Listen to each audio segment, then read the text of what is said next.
The chamber stretched vast and circular, built from materials that shouldn't exist according to human physics. Crystalline walls pulsed with soft light, casting shadows that moved independently of their sources. Representatives from 47 species sat in their designated sections, each area modified to accommodate their specific environmental needs. The delegation breathed methane through ornate masks. The hive mind occupied 17 seats, their consciousness split across multiple bodies. In the aquatic section, the floated in suspended spheres of their homeworld's ammonia seas. At the chamber's center stood the accused. Colonel looked remarkably unremarkable among such exotic company. He wore his old Earth military uniform, faded and patched in places, with medals he'd earned in conflicts these aliens had never heard of. His hair had gone silver decades ago, and deep lines carved his weathered face. He stood with his hands behind his back, feet shoulder-width apart, displaying the posture of a soldier even though his fighting days should have been long behind him. The High Arbiter Hun loomed on the elevated platform, his crystalline form refracting the chamber's light into dancing rainbows. When he spoke, his voice resonated through translation devices embedded in the chamber itself, converting his frequency-based language into something each species could comprehend. The human designated stands before this council accused of 17 violations of the Galactic Warfare Accords, Hun announced. The charges include deployment of prohibited psychological warfare, use of pre-approved battle strategies, excessive collateral damage, and most seriously, the extinction of the warfleet numbering 4,000 vessels and approximately 2 million souls. A murmur rippled through the assembled delegates. There had been a warrior race, honored members of the Galactic Council for 3,000 years. They'd conquered 40 systems before being brought into the fold of civilized space. Their military prowess was legendary, their honor code strict, their combat record nearly flawless. Until they'd encountered one old human. "How does the accused respond to these charges?" Hun asked. Reached into his jacket pocket with slow, deliberate movements. Several guards tensed, their weapons humming to readiness. He pulled out a crumpled pack of cigarettes and a lighter that looked like it had survived several wars. He tapped a cigarette free and placed it between his lips. "Colonel, there is no smoking in the council chamber," a delegate hissed, her serpentine body coiling around her seat. Lit the cigarette anyway. The small flame illuminated his face for a moment, highlighting the scars that crossed his left cheek. He took a long drag and exhaled slowly, the smoke curling upward in the strange gravity of the chamber. "I don't recognize this council's authority over human military operations," he said simply. His voice carried the rough texture of someone who'd shouted too many orders over too much gunfire. Outrage exploded across the chamber. Delegates of a dozen species began speaking at once, their translation devices creating a cacophony of overlapping protests. Hun raised a crystalline appendage, and silence fell like a dropped curtain. "You are aboard the Galactic Council's orbital station. You stand in our jurisdiction. Your recognition is not required for our authority to exist." "Is that so?" Took another drag from his cigarette. "Then you don't need my cooperation for this little show trial. Convict me, sentence me, do whatever makes you sleep better at night. I've got nothing to say to any of you." "The human displays characteristic arrogance," said Counselor, whose rocky hide glowed with barely contained fury. "He destroyed an entire battle fleet and shows no remorse. He stands before the assembled representatives of galactic civilization and exhibits contempt for our laws, our customs, our very presence." "You want remorse?" asked quietly. He flicked ash onto the pristine floor. "You want me to apologize for defending my people?" "Defending?" The delegate's voice dripped with disgust. "You annihilated them. They came to offer humanity a place in the greater galactic community, an opportunity to join civilized space, and you responded with genocide." Laughed, it wasn't a pleasant sound. It carried the weight of old battles and older losses, of decisions made in moments where hesitation meant death. "Is that what they told you? They came to offer a civilization?"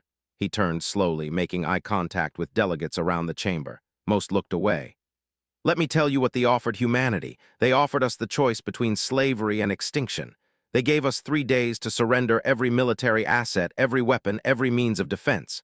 They told us we would serve them or die. They were following established first contact protocols," Hun said. "Species new to galactic space must be evaluated for threat potential. These methods were harsh but within acceptable parameters." Acceptable parameters, repeated softly. He took a long drag from his cigarette. They glassed Sydney. Did your acceptable parameters cover that? 17 million people burned alive to demonstrate their seriousness. My wife was in Sydney, my daughter, my 3-year-old granddaughter. The chamber fell silent. Even the ambient hum of life support systems seemed to quiet. I didn't learn about Sydney in time, continued, his voice never rising but somehow filling the entire space. I was off-world inspecting our orbital defense platforms, useless as they turned out to be against shields. I got the news through military channels. They showed me the footage. Do you want to know what a directed energy weapon does to a major city when fired from orbit? It turns concrete to vapor. It turns metal to slag. It turns people into shadows on walls. That's all that was left of my family, shadows. We grieve for your loss, Hun said, though his crystalline voice carried no emotion. But personal tragedy does not justify. They gave us 3 days, interrupted. Humanity didn't have a unified government back then. 3 days wasn't enough time to get all our leaders to agree on lunch, much less unconditional surrender. So they took it as defiance. They glassed Sydney as a lesson. Then they said we had 2 more days before they started on other cities. He ground the cigarette out under his boot, immediately lighting another one. The thing about humans, said, is we don't negotiate well under threats. We had scattered military forces, no real space navy to speak of, and weapons that might as well have been throwing rocks at them. Every simulation we ran showed the same outcome. We couldn't beat them. We couldn't even slow them down. So you surrendered, the delegate said with satisfaction. No, replied. I volunteered for one more mission, one last attempt before Earth's governments made their decision. What mission? Hun asked. For the first time, something that might have been curiosity colored his voice. Smiled, it wasn't a nice smile. A suicide run. They gave me the oldest ship we had, a colony transport we'd mothballed 50 years ago. No weapons worth mentioning, barely faster than light. They loaded it with volunteers, engineers mostly, people who knew they weren't coming back but wanted to make their deaths count. What could you possibly accomplish with such a vessel? Asked. I didn't accomplish anything with the vessel, said. I accomplished something with what was inside it. See, Earth had been working on clean fusion for decades. We'd finally cracked it about 10 years before the showed up. We could generate massive amounts of power from tiny amounts of fuel. Really tiny, really massive. Understanding began to dawn on several faces around the chamber. You wouldn't, the delegate whispered. We took every fusion reactor we could fit into that transport, continued. Military models, civilian power plants, experimental prototypes. We rigged them all together with the kind of controls that would make an engineer weep. Then we aimed that flying bomb at the fleet and I hit the throttle. They must have detected your approach, Hun said, though we're not fools. They detected us, confirmed. They hailed us, demanded we change course. When we didn't, they opened fire. Their weapons tore through our shields like they weren't there, ripped the hull open in a dozen places. Killed most of my volunteers before we even got close. He paused, staring at nothing, seeing something no one else in the chamber could see. I kept flying. The ship was falling apart around me, alarms screaming, fires everywhere. But I kept flying because I had Sydney in my head. I had my wife's voice on our last call. I had my daughter's face. And I had those bastards right in front of me. You rammed their flagship, said quietly. No, corrected. Ramming would have been too quick, too clean. I flew us into the center of their formation, and I activated every reactor simultaneously. I'd spent 3 days rigging up a cascade failure that would turn those fusion plants into something else entirely. Into what? Asked a delegate who hadn't spoken before, whose multiple eyes were all fixed on. Into a small star, said simply. For about 15 seconds, we generated the temperatures and pressures found in a stellar core. Everything within 1,000 kilometers just ceased to exist. Everything within 5,000 kilometers melted, and the radiation pulse fried the electronics of everything within 20,000 kilometers. The chamber erupted again. This time, Hun let it continue for several seconds before calling for silence. That's impossible, the delegate declared. Fusion reactors cannot be weaponized in such a manner. The safety protocols alone can be disabled if you know what you're doing and you don't care about surviving the process, finished. I had 50 of Earth's best engineers on that ship. They knew what they were doing, and none of us cared about surviving. But you did survive, Hun observed. took a long drag from his cigarette. Yeah, that was the problem. We'd rigged an escape pod more out of habit than hope. The blast wave caught it and threw me clear. The radiation should have killed me. The burns should have killed me. The decompression should have killed me. But human rescue crews found the pod and they had some experimental medical tech, and I woke up 6 months later in a military hospital. By which time the war was over, said. By which time there was no war, corrected. I'd taken out this command ship and most of their battle fleet in one shot. The survivors limped away. And humanity, having seen what we were capable of when cornered, suddenly got real serious about space defense. We built a proper navy, developed real weapons, made sure that anyone coming to Earth next time would think twice. You murdered 2 million beings, the delegate said. How do you justify that? I don't, replied flatly. I don't justify it, I don't apologize for it, I don't celebrate it. I ended a war before it could kill billions. I made a decision that cost 2 million lives to save 7 billion. If you want to call that murder, go ahead. If you want to put me on trial for it, have fun, but understand something. He leaned forward slightly, and despite his age, despite his weathered appearance, something dangerous moved behind his eyes. I didn't do what I did to win a battle. I didn't do it for glory or honor or any of the things you people seem to value so much. I did it because the left me no choice and humanity no time. You want someone to blame for those 2 million deaths. Blame the ones who glassed Sydney. Blame the ones who thought humans would just roll over and accept slavery. But don't blame me for being the weapon my people needed when they needed it most. The silence in the chamber was absolute. Even the translation devices seemed reluctant to break it. Finally, Hun spoke. You understand that the Galactic Council cannot allow such actions to stand without consequence. We cannot permit species to develop weapons of such indiscriminate destruction. We cannot allow. Can't allow? Interrupted. You can't allow? Let me tell you what you can't allow. You can't allow humanity to forget what happened when we trusted in the mercy of galactic civilization. You can't allow us to forget that you stood by while the threatened genocide. And you sure as hell can't allow us to think that your rules matter more than our survival. He crushed out his second cigarette and immediately lit a third. Earth sent me here because I'm expendable, he continued. I'm old. I'm dying anyway. The radiation from that blast gave me about 5 more years if I'm lucky, so go ahead. Lock me up. Execute me if that's what you need to do. But understand that humanity is done asking permission to defend itself. We're done being evaluated for threat potential. We're done playing by rules written by species who never had to face extinction. The human threatens the council, growled, his rocky form glowing brighter. I'm not threatening anyone, said tiredly. I'm explaining reality. Humanity learned a lesson from we learned that in this galaxy you're either strong enough to protect yourself or your prey. We chose to be strong. If that makes us a threat, well, maybe you should have thought about that before you let the attack us. Hun's crystalline form seemed to dim slightly. What you describe is not civilization. It is barbarism. It is the law of the jungle. Maybe, agreed. Or maybe civilization is the luxury of species who never had to fight for their right to exist. You want to know why humans are different. It's not because we're more violent or more clever or more ruthless than anyone else. It's because we're new to this game and we haven't forgotten what it's like to be vulnerable. He looked around the chamber again, and this time more delegates met his gaze. Every species in this room probably has ancestors who fought to survive, said, who clawed their way up from primitive origins to reach the stars, but somewhere along the way you all forgot. You got comfortable. You built your rules and your councils and your civilized space, and you started believing that rules were what kept you safe. They're not.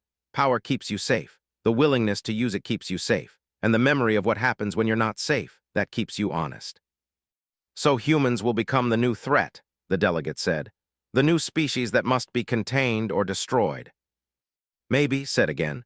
Or maybe humans will be the ones who remember what you've all forgotten. That civilization isn't about rules. It's about the choice to follow rules even when you have the power to break them.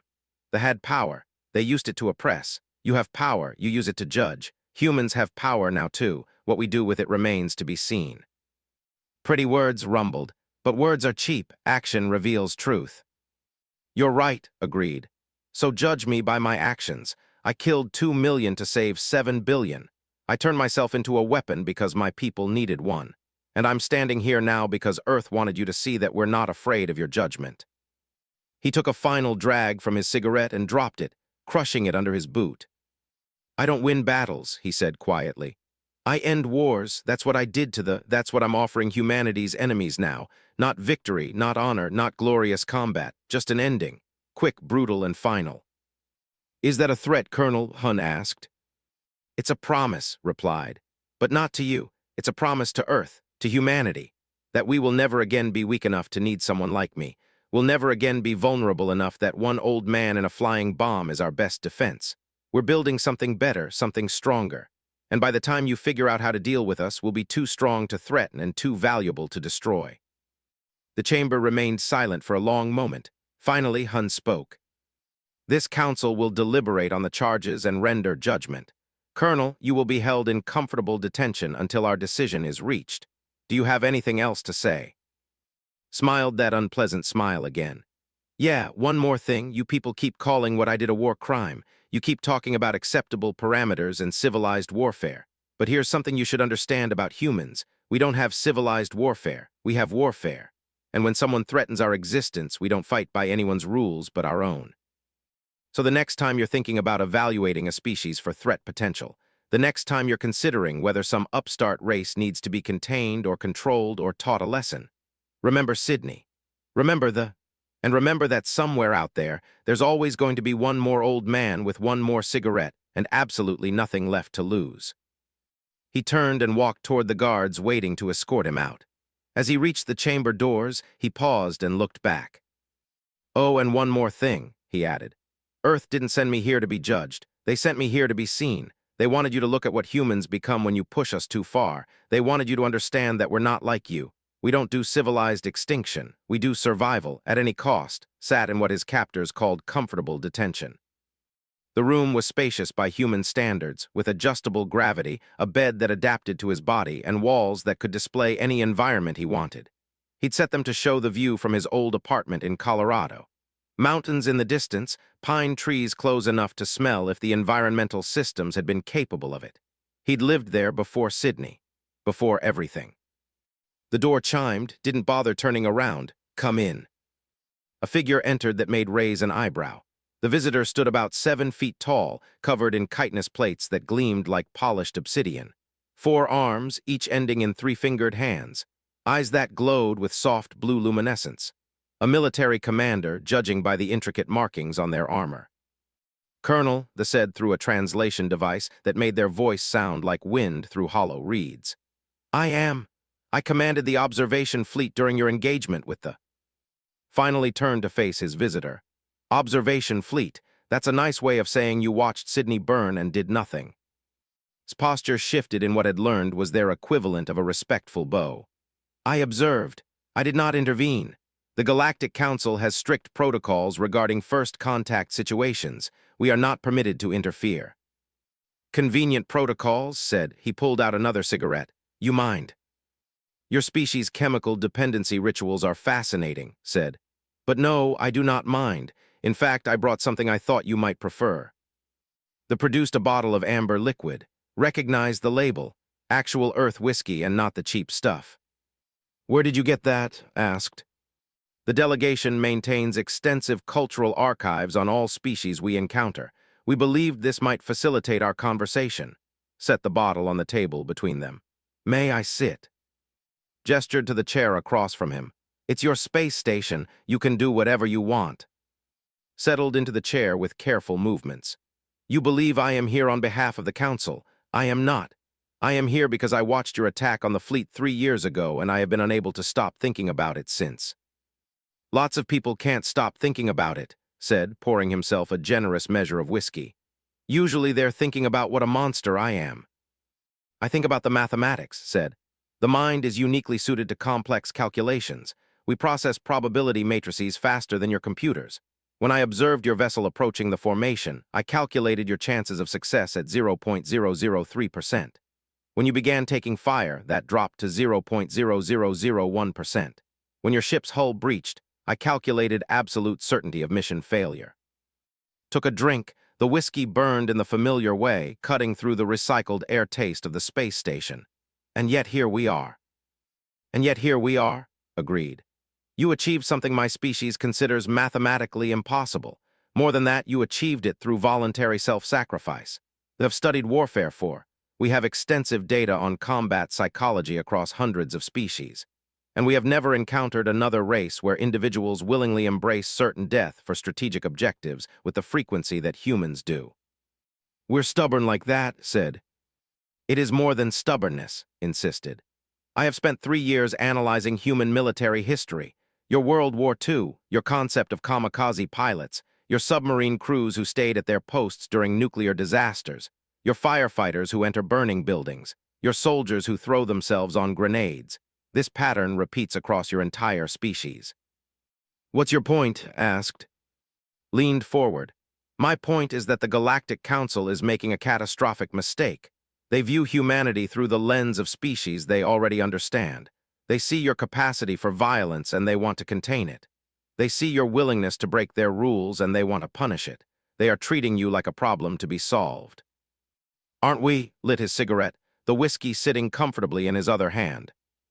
You are something unprecedented, said. In 17,000 years of Galactic Council history, no species has gone from first contact to military parity in 3 years. The fastest previous example was themselves, and they took 200 years. Humanity has constructed a space navy, developed weapon systems, and established defensive perimeters around your core worlds faster than should be possible. Fear is a powerful motivator, observed. It is not fear, disagreed. Fear makes species cautious, fear makes them diplomatic, fear makes them seek protection from stronger powers. Humanity did none of these things. You became the stronger power in 3 years. Took another drink. You came here to tell me I scare you. I came here to tell you that the Council is divided, said quietly. Approximately 40% of member species believe humanity should be destroyed before you become too dangerous. Another 40% believe you should be contained through military blockade and strict observation. The remaining 20% are undecided. And which side are you on? Asked. Eyes flickered with what might have been amusement. I am on the side that recognizes patterns that were once like you, aggressive, expanding, unwilling to accept limitations. The Council contained us through blockade 5,000 years ago. It took us 3,000 years to prove we could be civilized. By then, our spirit was broken. We lost something essential. We became calculators instead of warriors. We became observers instead of actors. Sounds like you regret that, said. We are useful, said. We provide valuable analysis and strategic planning, but we are not respected. We are tools. The warrior races like to treat us with contempt. The diplomatic races like to consider us cold and unfeeling. We exist in a middle space, neither feared nor loved. Stubbed out his cigarette. What do you want from me? I want you to understand what the Council is really afraid of, the said. They are not afraid of your weapons. They are not afraid of your violence. They are afraid of what you represent. You are proof that their system is flawed. You are evidence that species can choose a different path. What path? Poured himself another drink. Independence, said. True independence. Every species in the Council gave up something to join. We gave up our warrior culture. They gave up their clan warfare. They gave up their hive aggression. We all made sacrifices to become civilized. And we all tell ourselves those sacrifices were necessary, that we gained more than we lost. But you don't believe that, guessed. I calculate, corrected, and my calculations show that humanity is on a trajectory to achieve security and prosperity without sacrificing your essential nature. You will not need to give up your independence. You will not need to submit to Council authority. You will simply become too strong to ignore and too valuable to destroy. That's the plan, admitted.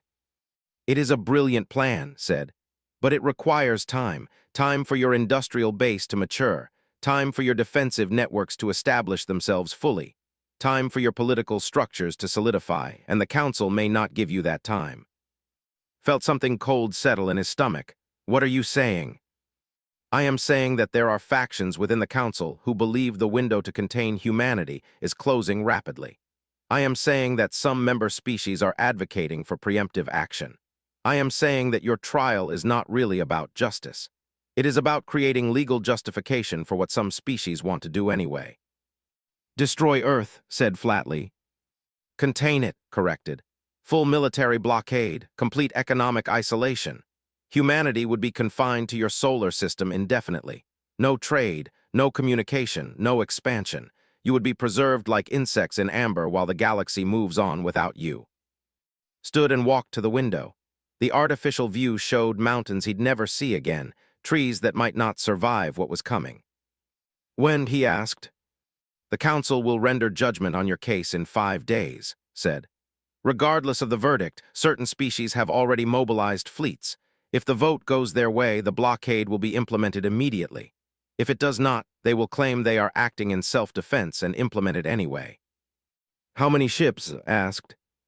11,000 vessels from 7 species, replied. Enough to enforce a complete quarantine of your system, enough to destroy any fleet you send against them, enough to bombard your worlds if you resist. Turn to face the, why are you telling me this? Because I believe in patterns, said. And the pattern says that humanity will not accept containment. You will resist, you will fight, and millions will die on both sides, perhaps billions. I have calculated the probable outcomes. None of them are optimal. Life rarely is, said, but you still haven't answered my question. Why tell me? Stood, because I am tired of observing, because I believe the council is making a mistake, because I think humanity deserves a chance to prove that independence and civilization are not mutually exclusive, and because I suspect that you, Colonel, have contingencies. Almost smiled. What makes you think that? Because you are here, said simply. Earth sent you to be tried by the Council, but Earth would not send their most effective weapon into enemy territory without a backup plan. You are not here to be judged. You are here for another reason. Maybe I'm just here to make a statement, suggested. Perhaps, agreed. Or perhaps you are here to gather intelligence, to observe Council operations, to learn the layout of this station and the positions of the delegates, to understand how quickly the Council can mobilize in response to threats.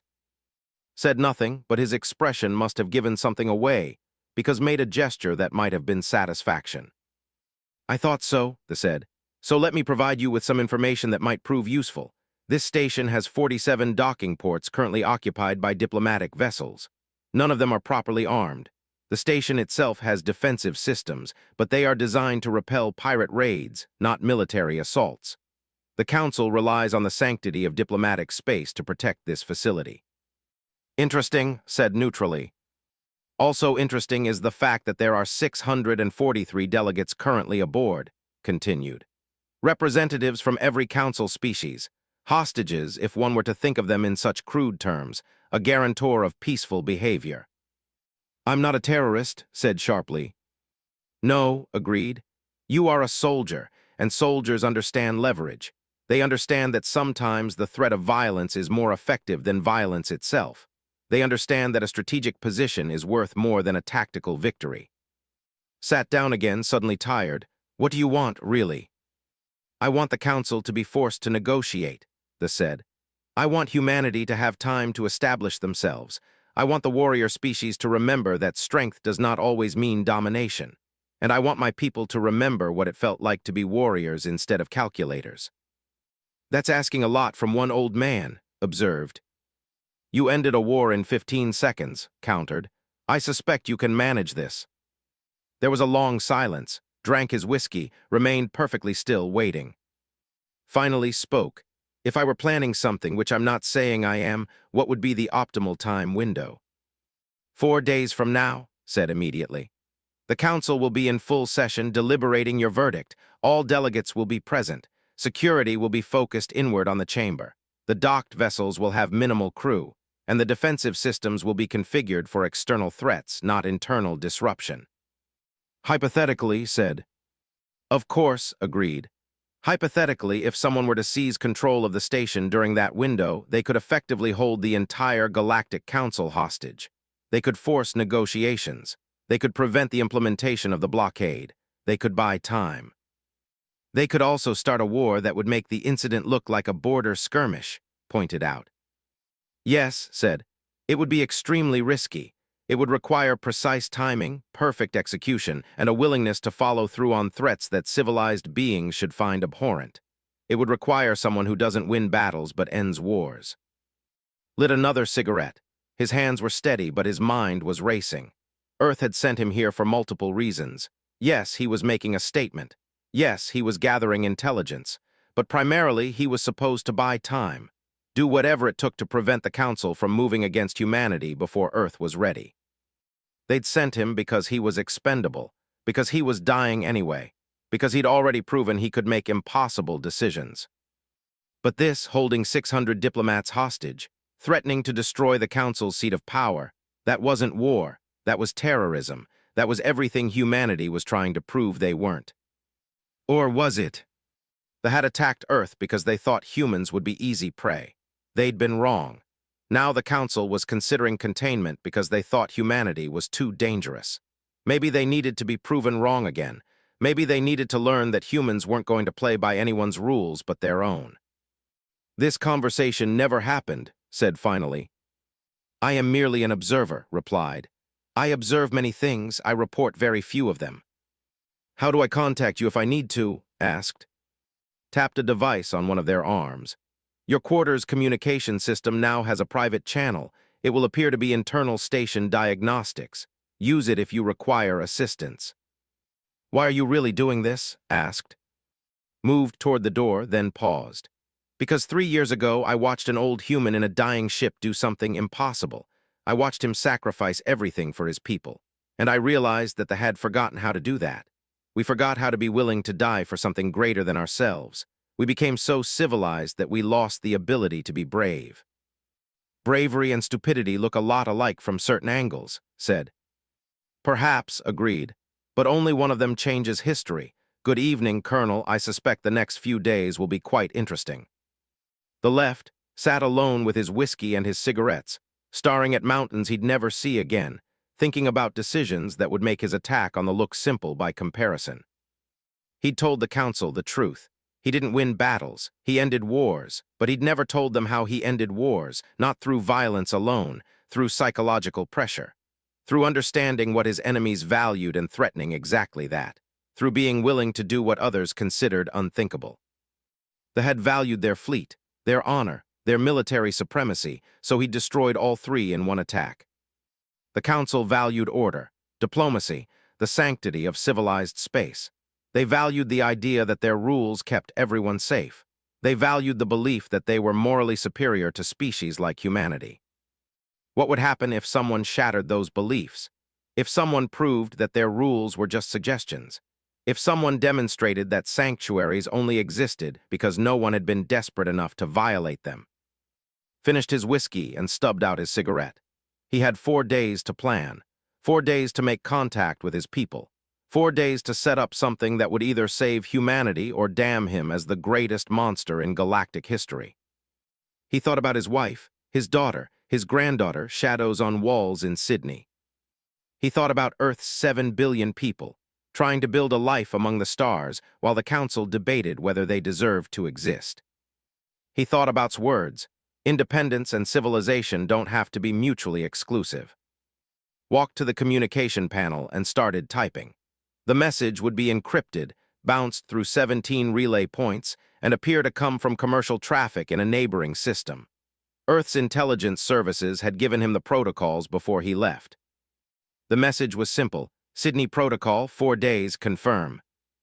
He sent it and waited. 3 hours later, the reply came back. Confirmed, assets in position, rules of engagement. Typed slowly, whatever it takes, no more Sydneys. Another pause, then, understood, good hunting, Colonel. Deleted the entire exchange and poured another whiskey. He had the 3rd day of detention brought an unexpected visitor. Ambassador Lee looked impossibly young to be Earth's senior diplomatic representative, but her eyes held the kind of sharp intelligence that made age irrelevant. She wore a formal diplomatic uniform and carried herself with the careful posture of someone who knew they were always being watched.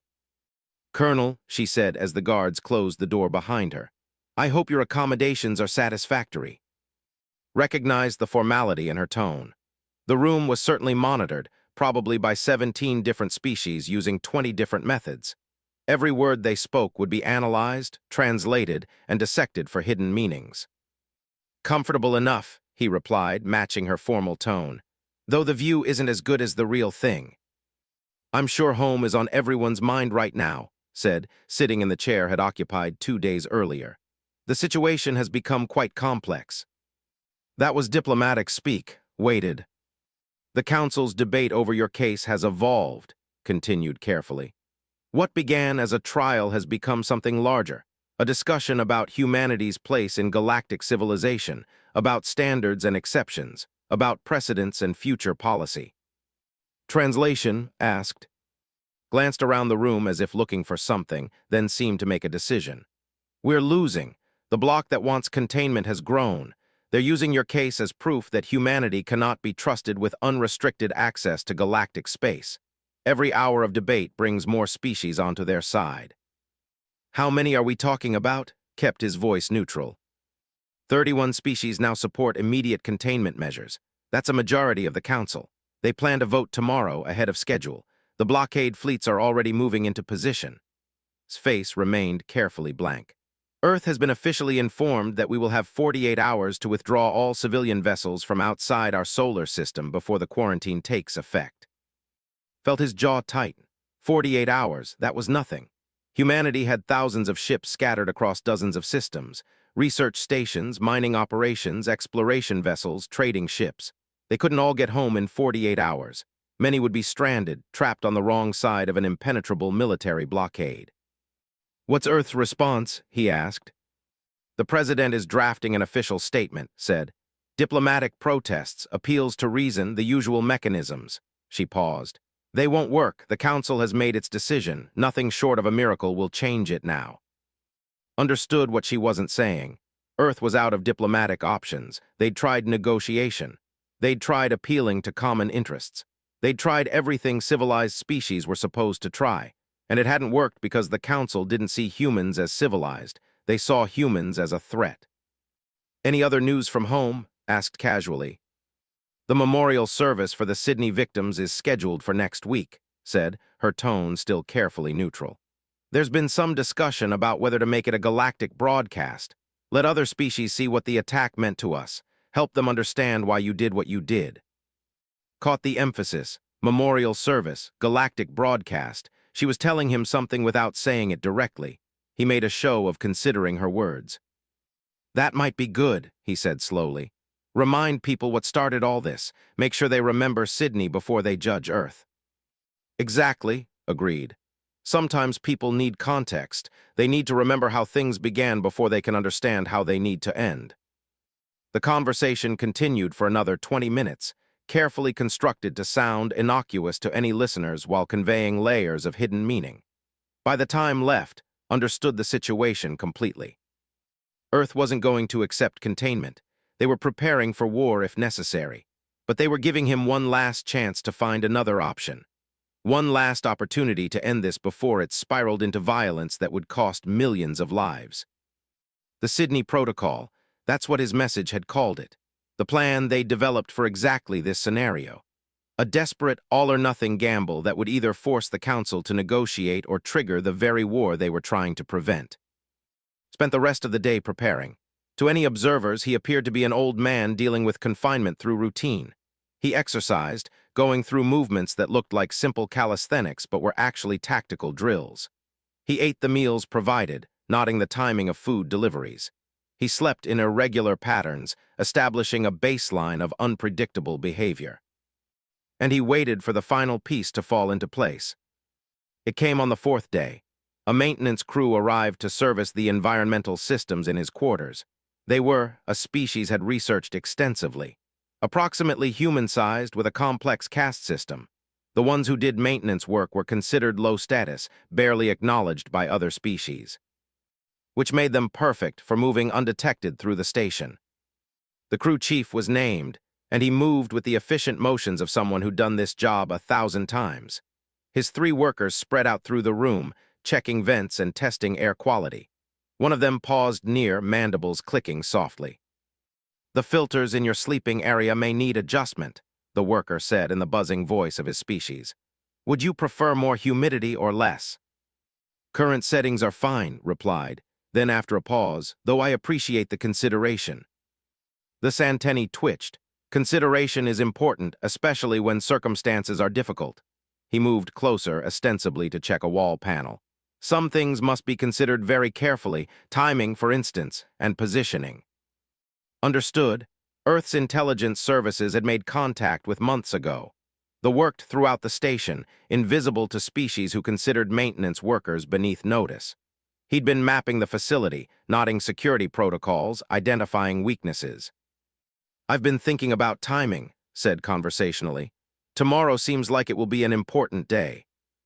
"Very important," agreed. "The council meets at the 9th hour. All delegates will be present, all security focused on the chamber." His mandibles clicked in what might have been amusement. "An excellent time for environmental system maintenance in critical areas. We would not want any malfunctions during such an important session." "Certainly not," agreed. "Particularly not in areas controlling life support, internal communications, or security systems," continued, his voice barely audible. "Such malfunctions would be most unfortunate, especially if they occurred simultaneously across multiple critical nodes." Kept his expression neutral. "When would such maintenance typically occur?" "10th hour is standard for deep system access," replied. "1 hour after the council session begins, when everyone's attention is elsewhere." He paused, adjusting a panel. "Of course, there are emergency protocols. If someone were to trigger them, station security would automatically lock down all sections. Blast doors would seal. Internal communications would reroute through secure channels. It would take approximately 18 minutes for security to override the lockdown and reach the council chamber." 18 minutes. Filed that away. 18 minutes to seize control, establish his position, and make his demands before armed response could reach him. "Those seem like sensible protocols," observed. "The council believes in many protocols," said. "They believe protocols keep them safe, but protocols are just patterns, and patterns can be disrupted by those who understand them." The finished his work and rejoined his crew. They completed their tasks and left without fanfare, just another maintenance team doing their job. No one paid them any attention. Lay on his bed and stared at the ceiling, running through the plan one more time. Tomorrow at the 9th hour, the council would convene. At the 10th hour would trigger a cascade of system failures that would look like accidents but were actually carefully coordinated sabotage. Life support would fail in key areas, forcing security personnel to respond. Communications would go down, creating confusion, and in that confusion would make his move. He'd been permitted to keep his old uniform. They'd even let him keep his metal ribbons, seeing them as harmless artifacts of a bygone era. But hidden among those ribbons was a thin strip of encoded memory polymer, smuggled in during its manufacture. The kind of technology that looked like simple fabric but could be activated to broadcast a specific signal. That signal would activate equipment hidden aboard diplomatic vessels docked with the station. Equipment that Earth's intelligence services had been smuggling aboard for months, hidden in mundane cargo shipments. Nothing overtly military. Just components that could be assembled into communication jammers, weapons, and one very special device. A fusion reactor. Small, portable, and capable of generating enough power to either supply the entire station or destroy it completely. Just like the one had used to end the mutually assured destruction, the oldest human strategy. You can kill me, but I'll kill you too. And if enough people believe you're willing to follow through, sometimes you never have to pull the trigger. The night passed slowly, didn't sleep. He sat by the window, smoking cigarettes and thinking about his wife. She'd always hated his smoking, said it was a disgusting habit. But after Sydney, after losing everything, he'd needed something to hold on to, some small act of defiance against a universe that had taken too much. Tomorrow he'd commit an act of defiance that would either save his species or confirm every terrible thing the Council believed about humanity. He'd hold 600 diplomats hostage. He'd threaten to destroy the Council's most sacred space. He'd prove that humans were willing to burn it all down rather than accept subjugation. Or he'd die trying, and Earth would face the consequences of his failure. The morning brought another visit from Ambassador. She looked tired, as if she hadn't slept either. "The vote is scheduled for the 10th hour, she said without preamble. "Containment is going to pass. 34 species are voting in favor. We've lost, Colonel." Nodded slowly. "What's Earth's position?" "We reject the Council's authority to impose quarantine," said. "We will resist any attempt to blockade our system. We will consider it an act of war." She met his eyes. "The President wanted you to know that we understand what you're about to do, and we're ready to support you whatever happens." "Even if it starts a war?" asked quietly. "We're already at war," replied. "We just haven't started shooting yet. At least your way we might avoid the shooting." She stood. "I should go. The Council will be suspicious if I stay too long." "Ambassador," said, and she paused. If this goes wrong— It won't, she interrupted. You ended the war in 15 seconds. You'll figure this out too, she almost smiled. Besides, you told the council yourself, you don't win battles, you end wars. After she left, checked his uniform one last time. The metal ribbons were in place. The memory polymer hidden among them was ready to activate. He looked at himself in the mirror and saw an old man about to do something unforgivable in the name of his species' survival. For Sydney, he said quietly to his reflection. For Earth, for everyone who comes after. The guards came at the 8th hour to escort him to the council chamber. He walked calmly between them, every step measured. They passed through corridors filled with beings from across the galaxy, all moving toward the chamber to witness the historic vote on humanity's fate. None of them knew that the old human walking to his judgment had no intention of accepting whatever verdict they delivered. None of them suspected that in 2 hours, everything would change. Didn't win battles, he ended wars, and today, one way or another, this war would end. The council chamber looked exactly as it had before, except now it was packed with observers. Every gallery was full. Camera drones hovered overhead, broadcasting to billions across galactic space. This wasn't just a trial anymore. It was a statement about the council's power, a demonstration that even species as aggressive as humanity could be brought to heel. Hun called the chamber to order. We gather to render judgment on the human and, by extension, on humanity's place in galactic civilization. The charges have been debated, the evidence presented. Now we must decide. Stood in the center, seemingly calm. His hand rested near his chest, fingers touching the metal ribbons. Before we vote, announced, I wish to make clear what is at stake. This is not merely about one human's actions. This is about establishing precedent. If we allow humanity to act with impunity, to develop weapons that threaten entire fleets, to reject our authority, we invite chaos. We invite every aggressive species to follow their example. Several delegates nodded agreement. Others remained silent, watching. The containment proposal is simple, the delegate added. Humanity will be restricted to their home system.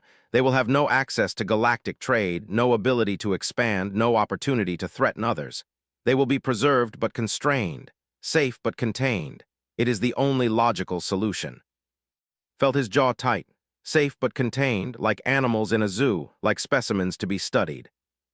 Hun raised a crystalline appendage. We will now vote, all in favor of imposing full quarantine measures on humanity. That's when activated the signal. The memory polymer in his ribbons flared with electromagnetic energy, triggering receivers hidden throughout the station. Simultaneously, carefully prepared system failures cascaded through the station's infrastructure. Lights flickered, environmental systems shut down, communication arrays went dead, and in 17 different docking bays, hidden equipment activated. Alarm klaxons began to wail. Security forces mobilized, but the internal doors had sealed. The council chamber was isolated, cut off from the rest of the station. Pandemonium consumed the council chamber. Delegates from 47 species shouted in dozens of languages, their translation devices struggling to keep pace with overlapping panic and rage. Guards rushed toward only to find their weapons wouldn't fire, disabled by the same electromagnetic pulse that had knocked out the station systems. Lit his cigarette and waited for the noise to die down. It took almost 3 minutes. What have you done? Hun's crystalline voice cut through the chaos like a blade. You have violated the sanctity of council space. You have committed an act of terrorism against the entire galactic community. I've started a conversation, corrected calmly. He tapped ash onto the floor. You were about to vote on humanity's future without giving us a real voice. I'm making sure you hear us clearly.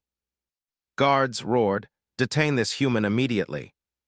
The guards tried their weapons again. Still nothing. They looked at each other uncertainly, then began to move forward with the apparent intent of subduing physically. I wouldn't, said quietly. He held up a small device that had been concealed in his uniform. This is a deadman switch. As long as I'm conscious and holding it, nothing happens. But if I let go, or if I'm rendered unconscious, or if I die, 17 fusion reactors currently hidden aboard diplomatic vessels docked with this station will initiate a cascade failure similar to the one I used against the... The chamber fell absolutely silent. You're bluffing, the delegate said, though her voice shook. You would not destroy yourself and 600 diplomatic representatives. Why not? Asked conversationally. You were about to condemn 7 billion humans to permanent imprisonment. You were about to tell my species that we could never be trusted, never be accepted, never be anything but a threat to be contained. From my perspective, 600 lives is a small price to pay to prevent that. This is insane, said a representative, its multiple bodies speaking in unsettling harmony. You cannot threaten the entire council. I just did, replied. He took a drag from his cigarette. And before you start planning ways to disarm me, understand that those reactors are on autonomous systems. They're monitoring this chamber right now. If they detect certain trigger words, certain threat patterns, certain attempts to override their programming, they will activate automatically. The people who built them were very thorough. What do you want? Hun asked.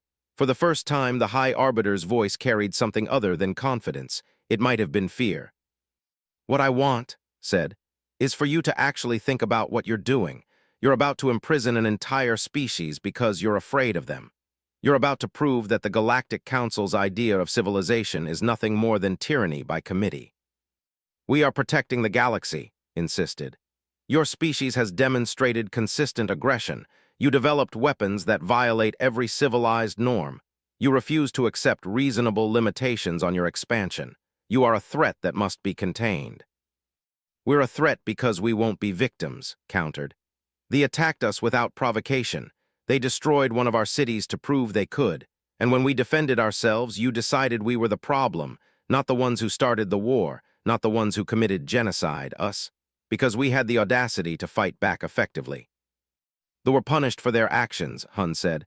They lost their council seat, their military was restricted, they paid reparations. They lost prestige and some ships, said flatly. We lost 17 million lives, there's no equivalence there, and now you want to punish us for making sure it never happens again. You are missing the point, the delegate said. This is not about punishment. This is about preventing future conflicts. Your species' growth rate is unprecedented. Your military expansion is alarming. Your unwillingness to accept council authority suggests you will become an even greater threat in the future. Walked slowly toward the center of the chamber, the deadman switch clearly visible in his hand. Several delegates flinched back. Let me tell you what I think is really happening here, he said. I think you're scared because we're different, because we didn't play by your rules and we still succeeded, because we proved that your system isn't the only path to security and prosperity, and that terrifies you. Baseless speculation, growled. Is it? Challenged.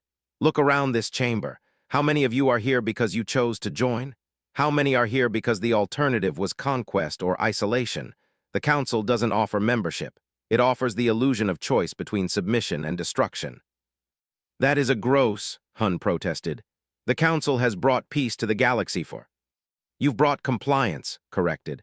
And you've convinced yourselves it's the same thing. But humanity doesn't want your kind of peace. We want the freedom to make our own mistakes, fight our own battles, and chart our own future. That's what this is really about. A new voice spoke up. The observer. Perhaps we should hear the human's terms. He clearly has demands. Threatening mutual destruction serves no purpose unless there is an alternative. Several delegates turned to stare at the. His blue eyes glowed with what might have been amusement. Thank you, said, nodding to the. My terms are simple. The Council withdraws the containment vote. Humanity is granted provisional membership status with full navigation and trade rights. We agree to regular inspections of our military facilities by neutral parties. In return, we commit to operating within established territorial boundaries and submitting disputes to Council arbitration. That's completely unacceptable, the delegate hissed. You attack us and then demand concessions. You hold us hostage and expect us to reward you. I expect you to be rational, replied. Right now, you're facing two options. Option 1, you refuse my terms, you try to disarm me somehow, and we all die when the reactors detonate. Maybe you get lucky and manage it before that happens, but maybe you don't. Are you willing to bet 600 diplomatic lives on maybe? He paused, letting that sink in. Option 2, you accept that humanity isn't going away. You accept that we're strong enough to threaten you, which means we're strong enough to be partners instead of prisoners. You give us a chance to prove we can be part of your civilization without surrendering everything that makes us who we are. And if we choose option 2 and you betray that trust, demanded, if you use the time we give you to become even more dangerous. Then you'll have evidence of our bad faith, said. Then you'll have justification for containment that doesn't look like oppression. Then you can mobilize the entire galactic community against us with clear conscience. But right now, all you have is fear, and fear is a terrible basis for policy. Hun's crystalline form seemed to dim. You are asking us to trust a species that has already demonstrated it will use weapons of mass destruction. That will violate diplomatic protocols. That will threaten violence to achieve its goals. No, said quietly. I'm asking you to learn from your mistakes with you let them into the council because they were too dangerous to leave out. You thought you could civilize them through inclusion, and for 3,000 years it worked. They became productive members of galactic society, right up until they saw an opportunity to return to their old ways. He took another drag from his cigarette. The difference is, humanity doesn't want to conquer anyone. We just want to be left alone to grow at our own pace. Give us that and we'll be the best partners you ever had. Try to cage us and we'll tear the galaxy apart getting free. This is still blackmail, a delegate didn't recognize pointed out. You are using terror to achieve political objectives. I'm using leverage, corrected. Same as every negotiation in history. The only difference is I'm being honest about what I'm willing to do. No diplomatic doublespeak, no veiled threats, just a simple equation. Give us freedom or die with us. That's the choice. The chamber erupted in argument again. Delegates shouted proposals, accusations, and threats. Stood calmly in the center of it all, his finger on the deadman's switch, his cigarette burning down slowly. Finally, Hun called for silence. This is unprecedented. We need time to consider your proposal, time to consult with our respective governments. Time to... No time, interrupted. I'm not negotiating for time. I'm negotiating for a decision, right now. Because every minute we spend here, those blockade fleets get closer to Earth. And once they're in position, my people will assume negotiations have failed. They'll assume containment is happening, and they'll respond accordingly. How would they respond? Asked, though suspected they already knew the answer. Humanity has spent the last 3 years preparing for this scenario, said. We've built weapons you haven't seen yet. We've established defensive positions you don't know about. We've made alliances you haven't detected. If those blockade fleets try to enter our system, we'll destroy them. All of them. And then we'll have no choice but to assume the entire council is our enemy. You cannot win against the combined might of 47 species, stated flatly. No, agreed. But we can make the cost of victory so high that you'll wish you'd never tried. We can turn this into a war that lasts generations and kills billions. We can become the threat you're afraid we might become. Is that what you want? Because from where I'm standing, seems like avoiding that outcome is worth making some compromises. More arguing, more consultation. Finished his cigarette and lit another one. His hands were steady, but inside he was calculating. How long before station security found a way through the locked doors? How long before someone figured out how to disable the reactors remotely?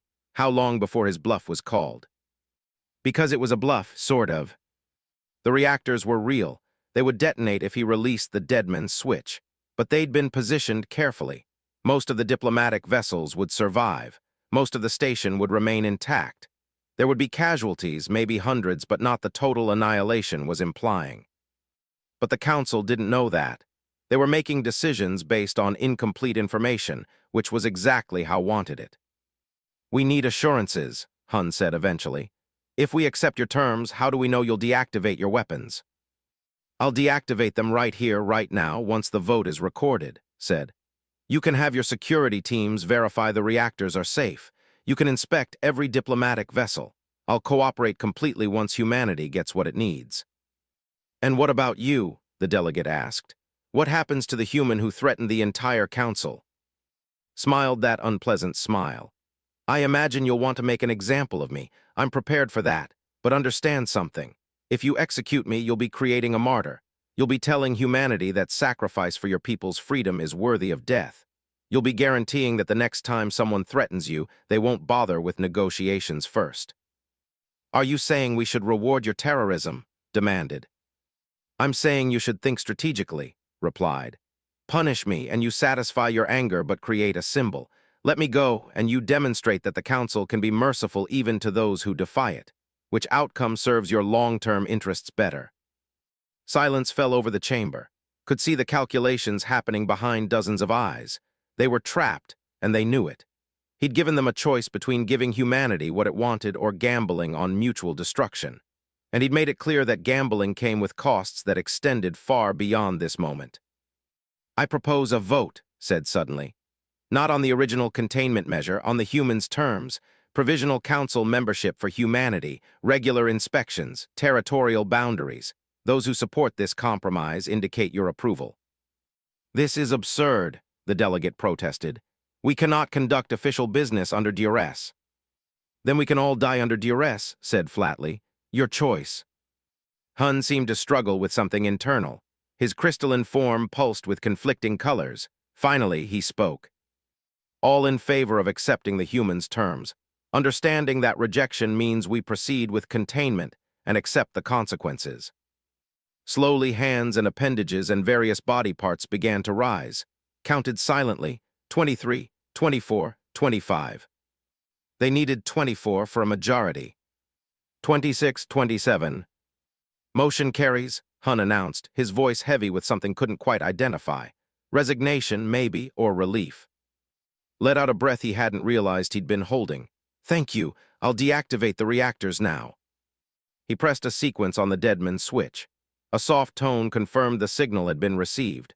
Throughout the station, hidden devices powered down, fusion reactions stabilized, the immediate threat passed. "However," Hun continued, "you cannot be allowed to simply walk away from this, Colonel. You have committed acts that cannot be ignored. You have violated every diplomatic norm. You have threatened the lives of 600 beings. There must be consequences." "I understand," said he'd known this was coming. "What do you have in mind?" "You will remain on this station," Hun declared. "Under guard, but not imprisoned. You will be available for consultation as humanity integrates into Council society. You will serve as a liaison between your people and ours, and you will be a reminder to both sides of what happens when fear overtakes reason." It was clever, had to admit. Not quite punishment, not quite reward. He'd be isolated from Earth but visible to the Council. A living symbol of humanity's dangerous potential, but also their willingness to negotiate. A warning and a promise wrapped up in one package. "How long?" asked. "Until your natural death," Hun said. "Given your medical condition, that should not be more than a few years. It seems a fitting resolution. You came here to buy humanity time. You have succeeded, but the price is your freedom." Thought about it for exactly 3 seconds. Then he nodded. "Acceptable, but I want regular contact with Earth, and I want Ambassador to remain here as well. If I'm going to help integrate humanity into your society, I'll need someone who understands both sides." "Agreed," Hun said. The chamber began to empty slowly. Delegates filed out, many of them casting wary glances at as they passed. Some looked angry, some looked frightened. A few looked almost respectful. Paused near. "You are dangerous, human, not because of your weapons, because of your mind. Because you think like we do, but you refuse to accept our conclusions." "Maybe that's why you need us," suggested. "Maybe you've been so busy building your civilization that you forgot how to question it." The rumbled something that might have been acknowledgement and moved on. Approached last. "Brilliant," the said softly. "You gave them the choice between losing face and losing lives. You made compromise seem like wisdom instead of weakness, and you positioned yourself as both threat and asset." "I ended the war," replied simply. "Same as always." "No," disagreed. "You started something new. This is not an ending, Colonel. This is a beginning." Lit another cigarette and looked around the empty chamber. Somewhere above, Earth continued spinning. 7 billion people going about their lives, most of them completely unaware how close they'd come to permanent imprisonment. 5 years later, stood at the observation window of his quarters and watched Earth rotate far below. The planet looked peaceful from this distance, beautiful in ways that made his chest tight. Cities glowed like circuit boards across the night side. Weather systems swirled across oceans. Somewhere down there, life continued without him. His quarters had improved considerably since those first days after the crisis. They'd given him a larger space, unrestricted access to most of the station, and enough freedom to almost forget he was technically a prisoner. Almost. "You're brooding again," Ambassador said from the doorway. She'd aged well in 5 years, though gray now streaked her hair and fine lines creased the corners of her eyes. "That's never a good sign." Turned and smiled. "Just thinking about the memorial service. Hard to believe it's been 8 years since Sydney." entered and sat in the chair that had become hers during countless meetings and discussions. A lot has changed in 8 years. That was an understatement. In the 5 years since had forced the Council's hand, humanity had transformed from a threatened newcomer to an established power. Earth's shipyards produced vessels that competed with the best in the galaxy. Human technology had proved surprisingly adaptable, combining rapidly with alien innovations to create hybrid systems that outperformed either origin species. More importantly, humanity had proved they could be trusted. Regular inspections had found nothing threatening. Trade relationships had flourished. Human diplomatic corps had worked tirelessly to build bridges with species who'd once voted for containment. Slowly, grudgingly, the galaxy had accepted that humans could be civilized without being domesticated. The inspection report came back clean again, said. That's 60 consecutive inspections with no violations. Even they are running out of excuses to distrust us. Good, said. He lit a cigarette, a habit that had become his trademark on the station. Some species found it disgusting. Others found it oddly fascinating. All of them associated it with him. What about the territorial dispute with the... Settled, said with satisfaction. They agreed to mediated arbitration through the council. No shots fired, no threats made, just two sides talking until they found a solution. Very civilized. Laughed. 5 years ago, you couldn't have said that without irony. 5 years ago, I wasn't sure we'd survive 5 days, replied. You changed everything, you know that, right? I threatened everyone, corrected. There's a difference. You forced them to see us as equals, said firmly. Before you, we were supplicants asking permission to exist. After you, we were a power that demanded respect. That changed the entire dynamic. It also cost us, pointed out. 53 diplomatic relationships had to be rebuilt from scratch. 22 trade agreements were canceled, and I'll never see Earth again except through a window. Would you do it differently? Asked. Consider the question. Would he? If he could go back to that moment in the council chamber, knowing everything he knew now, would he still trigger those systems? Would he still hold 600 delegates hostage? Would he still threaten mutual destruction? No, he said finally. I'd do exactly the same thing because it worked, because humanity is free, because 7 billion people got to live their lives instead of living in a cage. The door chimed, checked her display. He said he wanted to discuss something important. Nodded. They had become an unexpected friend over the past 5 years. They met regularly, playing strategy games that stretched for weeks, discussing philosophy and warfare and the nature of civilization. Had confided once that was the closest thing to a true friend he'd had in 200 years. He entered with his characteristic precise movements. His chitinous plates gleamed in the artificial light, and his blue eyes glowed with what had learned to recognize as excitement. You need to see this, said without preamble. He activated a holographic display that filled the center of the room. The Council just received first contact data from a new species. Though they're approximately 200 years behind us technologically, but they're expanding rapidly into areas that border space. Studied the display. They appeared to be quadrupedal, heavily armored, with complex social structures indicated by their settlement patterns. And, he asked, first contact happens all the time. They are advocating for immediate containment, said. They claim they are too aggressive, too warlike, too dangerous to be allowed unrestricted expansion. They want to implement the same measures that were proposed for humanity. Felt something cold settle in his stomach. What's the Council's position? Divided, said quietly. Some species remember what happened with humanity. They're cautious about containment. Others think humanity was a special case and that they really do need to be controlled. Let me guess, said. They are using the incident as justification, claiming that aggressive species must be contained before they become existential threats. Exactly, confirmed. And they have substantial support. 30 species are currently leaning toward containment, 15 oppose, the rest are undecided. Turned back to the window, his mind racing. This was the test he'd known was coming. The real question wasn't whether humanity could be civilized. It was whether humanity's example would change the Council's approach to other species. Whether the lesson learned from his actions was, give new species a chance, or containment works when you enforce it properly. What do we know about he asked. Pulled up additional data. They've been monitoring our broadcasts for decades. They know about the Galactic Council. They know about the choice between membership and isolation, and they're terrified. They know what almost happened to us, realized. They've been sending out diplomatic signals for 3 years, continued, trying to establish peaceful contact, demonstrating their willingness to cooperate, but they aren't interested in cooperation. They want submission. It was the scenario all over again. An aggressive species deciding that a newcomer needed to be controlled for everyone's safety.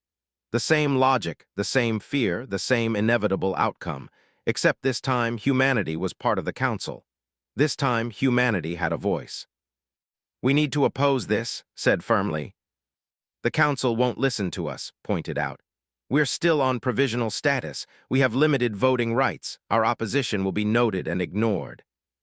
"Then we need to make them listen," replied. "Same as last time." "No," said sharply. "You can't threaten the council every time they make a decision you don't like. That's not civilization, that's tyranny." "I'm not talking about threats," said. "I'm talking about proving that there's a better way. If the council contains they're going to fight back, just like we would have, and it's going to cost millions of lives on both sides.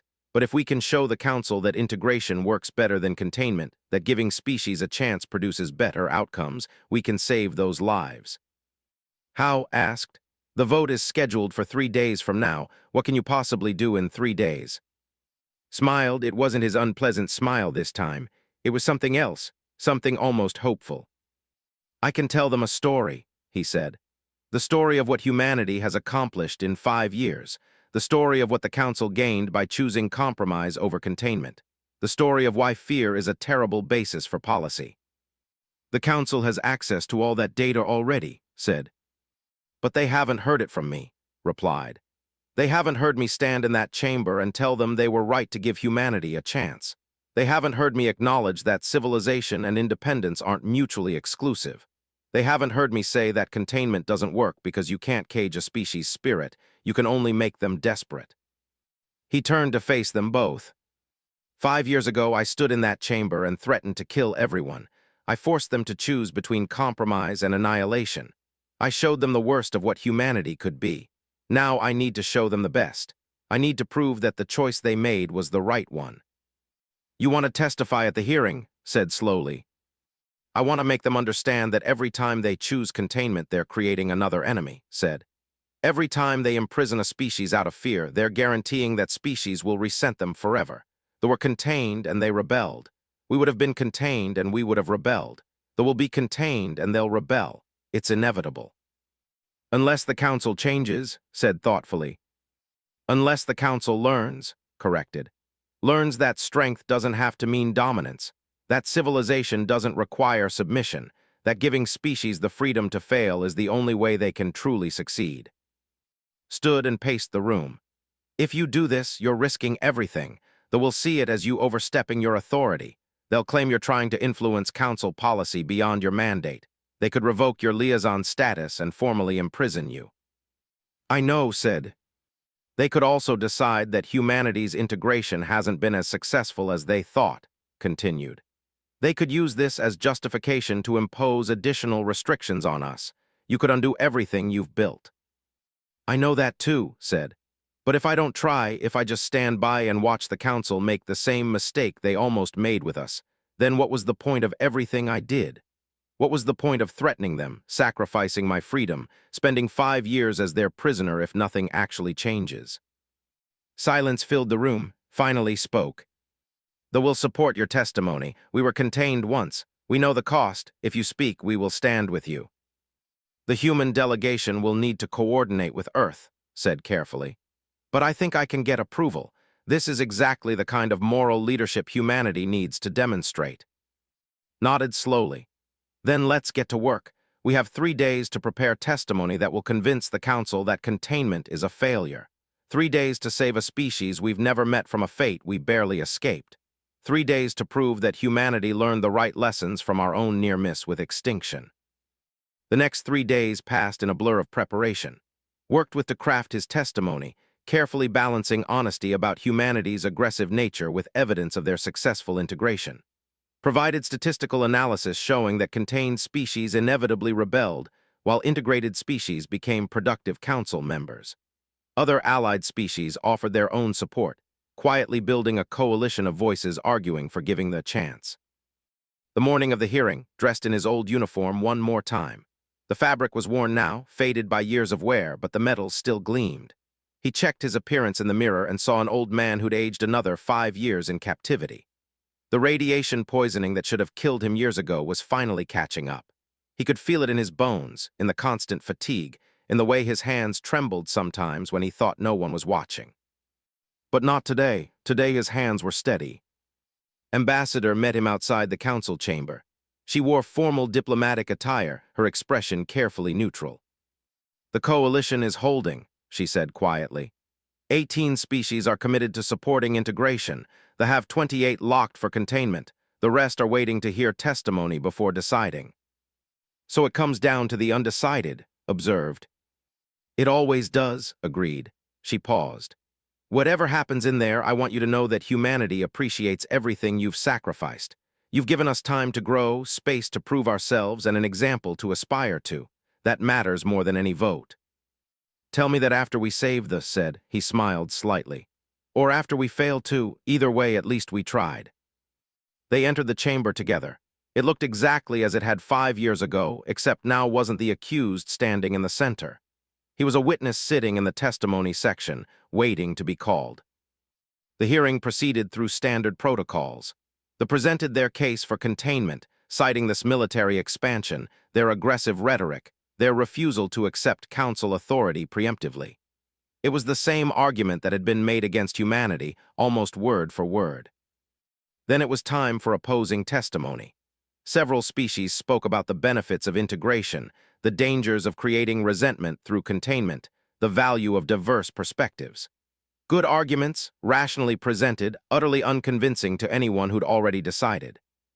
Finally, Hun called to testify. Stood and walked to the center of the chamber. 600 faces watched him from all directions, some hostile, some neutral, some almost friendly. He'd stood in this exact spot 5 years ago and threatened to kill them all. Now he stood here to beg them to be better than their fear. "5 years ago," began, his voice carrying clearly through the chamber, "I stood in this spot and held you hostage. I threatened mutual destruction if you tried to imprison humanity. I broke every diplomatic norm, violated every civilized protocol, and scared you badly enough that you gave my species a chance we didn't deserve." He paused, letting that sink in. "I want to apologize for that, not for protecting my people, not for refusing to accept containment, but for the method I used, for making you choose between compromise and annihilation, for proving every terrible thing you believed about humanity in the very act of demanding that you look past it." Murmurs rippled through the chamber. This wasn't what they'd expected. "But I also want to thank you," continued, "because you chose compromise, because you gave humanity a chance despite every reason not to, because you believed that maybe, possibly, we could be civilized without being caged, and you were right." He pulled out data displays that had prepared, projecting them where everyone could see. "In 5 years, humanity has passed 60 inspections. We've negotiated 17 trade agreements. We've contributed to 12 joint research projects. We've mediated 3 territorial disputes. We've become productive members of galactic society while maintaining our independence and our unique perspective. Everything you hoped for when you chose integration over containment has come true. Because you were afraid of the alternative," the delegate pointed out. "Because you knew we would destroy you if you gave us cause. Your cooperation was motivated by fear, not genuine change." "Maybe at first," admitted. "Maybe we played nice because we were scared of what would happen if we didn't. But something changed along the way. We started seeing you not as threats to be managed, but as partners to work with. We started understanding that civilization isn't about submission, it's about coordination. We started believing that we could be both independent and integrated." He turned to address the directly. "You want to contain them because you think they're like the aggressive, dangerous, inevitable threats. But they weren't contained. They were integrated. They were given 3,000 years as respected council members before they returned to their old ways. The containment you're proposing wouldn't have prevented this attack on humanity. It would have just delayed it until they found a way to break free. So you suggest we simply trust that aggressive species will become peaceful?" the challenged. "I suggest you give them the tools to choose peace," replied. "Integration isn't about trust. It's about incentives. Make it more profitable to cooperate than to conquer. Make it more prestigious to build than to destroy. Make it more satisfying to be part of something greater than to rule your own isolated empire. That's what you did for humanity. That's what changed us from a threat to an ally. He gestured to the displays again. They are watching this hearing. They're monitoring our communications, learning about the Council, trying to understand how they fit into galactic civilization. And right now, they're learning that the price of membership is surrender. That being part of your community means giving up their independence. That the only choices you offer are submission or isolation. His voice grew harder. Is that really the message you want to send? That civilization requires giving up everything that makes a species unique. That the price of safety is conformity. Because if that's the Council's position, then you're not building a civilization. You're building a prison. And sooner or later, every prisoner tries to escape. Silence, deep, profound silence. They aren't the enemy, said quietly. Fear is the enemy. Fear makes us see threats where opportunities exist. Fear makes us choose containment over compromise. Fear makes us believe that the only way to be safe is to control everything around us. And fear is why the Council is making the same mistake with that you almost made with humanity. He looked around the chamber, making eye contact with delegates from dozens of species.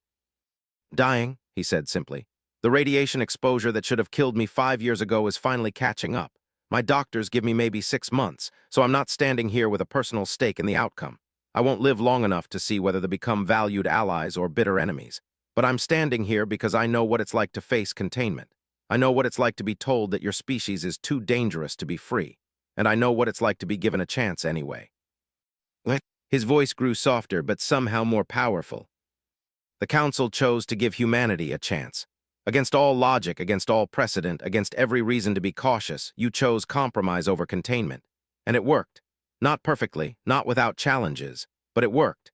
We proved that aggressive species can become productive members of galactic society. We proved that independence and integration aren't mutually exclusive. We proved that your fear was wrong.